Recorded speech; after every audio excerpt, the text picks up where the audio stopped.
За сүүлд машинд авсан юм. Энэ ингээд Jimny машины дифференциал лок. Энэ бол яг хойдлын тэглэх. Би зөвхөн хойно нэгийг хийчих юм уу гэж бодоод урдаас цагсан байгаа. За ер нь бол Jimny машины дифференциал лок бол урд сая төгрөгнөөс дээшээ. За нэг 3 сая, 4 сая хүртэл янз бүрээр байна. За яг миний энэ загсын ансууд байл гээд энэ бол нэг юу юм бэ? Сая 600, сая 700 орчим төгрөг боллоо. Тэгэд яг хуу юу ялаа л та. Энэ бол нөгөө air lock гэж бас байдаг те цахилгаанаар.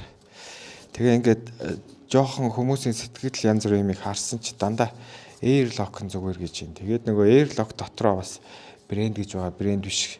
Одоо иймэрхүү жижиг брэнд маягийн үнэн хямдхан янз бүр байна. За сая 100 200 гээд бас байна. Тэрийг нь бол би авсангүй. Яагаад тэгэхээр дэлгүүрийнхаа одоо тэр зарагдж байгаа барьж байгаа тоо хэмжээ сэтгэл янз бүрийн харахаар огт олигтой юм байхгүй. Олигтой зарагдсан ч юм байхгүй. За энэ бол нэлийн зарагдсан байлээ 7 хоногт одоо жишээ нь тэр дэлгүүр дээр 10 хэдэн ширхэг 10-20 ширхэг байг зарагддаг гэдэг байгаа байхгүй. Тэгэхээр энэ нэлийн гайгүй болоод хүмүүс аваад иж магадгүй. За ямар ч сан задлангууд нэг юм 2 3 гарч ирж байна. Энэ бол арай нарийн ширхэгтэй байна. За энэ бол арай гоё зөөлөх мөртлөө том юм байна. Хэмжээ. За ийм 2 юм гарч ирж байна. Тэгээд энд нэг ийм уурс гарч ирж байна. Энэ бодвол яг юун дотроо байрладаг байх л та. Хойд редуктор дотроо одоо чулаакн дотроо байдаг л болов. За энд бол нэг иймэрхүү танилцуулга маягийн гарч ирж байна. За өчтөр би энийг чи бас задлж харсан айл та. За энэ нэг ийм агаарын боллоо шиг юм билий. Дээр ийм 2 цорхтой.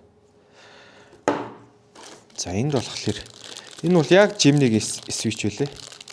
Jimny-гийн арай ийм жижигвтер байдیں۔ Нэг ийм 4 утастай ийм switch. За энд болохоор агаарын юм янз бүрийн юмнууд багш шиг байна. 3 замын уулзар байна. Тэгээд энэ одоо яа агаар шүүдэг шүүгч юм уу? За мэдэхгүй. За ямар ч тиймэрхүү юм байна. За энэ нэг юм авахлаг шиг юм байлээ. Энэ дээр нь тижэл өглөөр төлбөө сольдог. Энэ дээр ингээ агаарыг нэг талаас нөгөө талаас нөгөө ч гэдэг юм уу. Нэг тийм төлөв сольдог. Агаарын авахлаг маягийн юм байлээ. За энд орч юу байлаа. За нэг юм төмөрөний яадаг чи. За энд орё байлаа. За өрөм байна. За би энийг бодохдоо нөгөө чулаакын өрөмдөж тогтоогоод байдсан шүү дээ. Дээрээс нь нүх гаргаад тэрнийхээ өрөм юм шиг байл. Тэг ингээ өрөмтойгоо тэгээд энэ мички гэж ярьдаг те 900 гаргадаг. Энэ 900 гаргадаг юмтайгаа. Өчтөр машин авахцсан. Гар бас халтар байна. Nike-тай биш үү ойлгоно үстэй. Ямар халтрын гэдэг хүмүүс байдаг шүү. Йой. За нэг юм байна. Энэ яа гэм бэл. Ийм юм байна.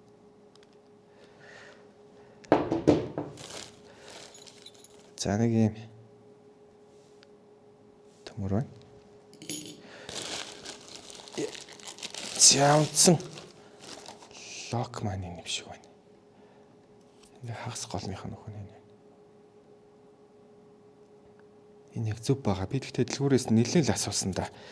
Бүр машиныхаа зургийг явуулж байгаа л асуугаад лээ. Тэгэхгүй л хятадууд ч бас л их ойлгомжгүй. За энэ яг нөгөө лок нь ордог нь нэг юм араа шиг юм байна шүү дээ. Тэрүүгээр л мэдэгдэж байгаа хэл тэ. Энэгээр баг араа нь харагдаж шүү. Ийм юм байна.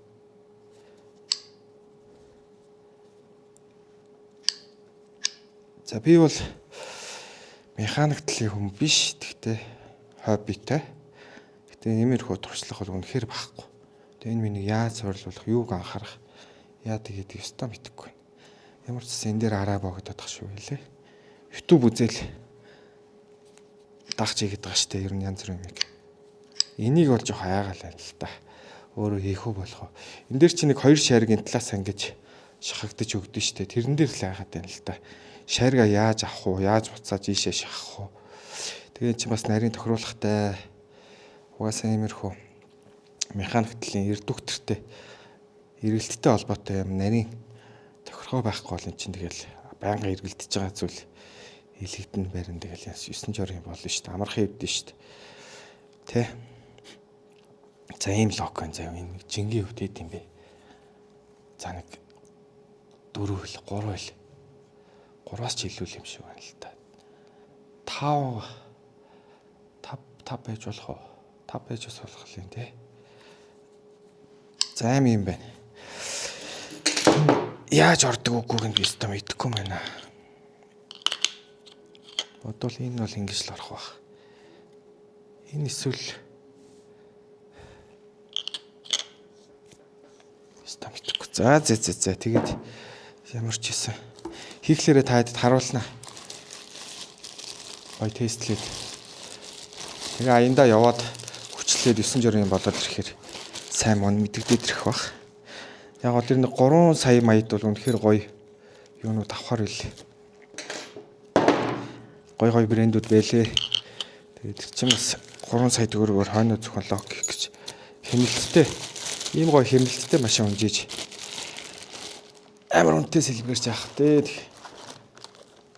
Тэгээ би бол ерөнхийдөө иймэрхүү очиргүй үнэтэй хогийн биш. Тэгсэн мөртлөө яг нэг очиргүй хянтхан хог биш нэг тийм яг нэг муугийн дээдлэлт нэг тэгсэн мөртлөө нэр мэрээ гаргачих гад нэг хөрх хичээгээд байгаа брэндүүд байдэн штэ. Тиймэрхүү брэндүүдэд айгуу дуртай байхгүй. Яг сэтгэлдлийг уншиж байгаа. Тэд нар чинь үнэхээр чадлаараа хямдхан зарж байгаа. Дээрээс нь үнэ бас нэвчмээр байдаг. Тэнгүүт нөгөө нэр ус одоо компанийн нэр ус янз бүрийн юм хөгжөөгөө. Компанийн нэр ус нь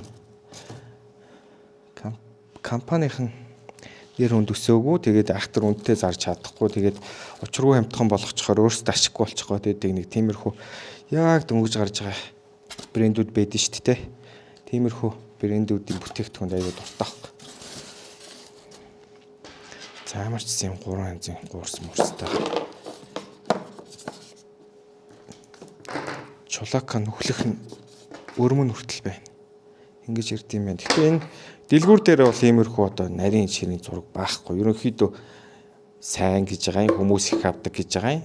Тэгээ ямар машинд байдэр гээд хятадууд ч сая хэцүү. За үүний хувьд бол нэг сая 6-700 мянган төгрөг болж байна. Яон усчлээ. Уул нь бол ерөнхийдөө өмнө нь бол 400 эдтэй хахад бол энийг зүгээр сая 400 л авахар л байна л да. За тэгээ аяндаа гоё хэрэглээд ирэхээр мэдэгдэх баха. Зэ бай.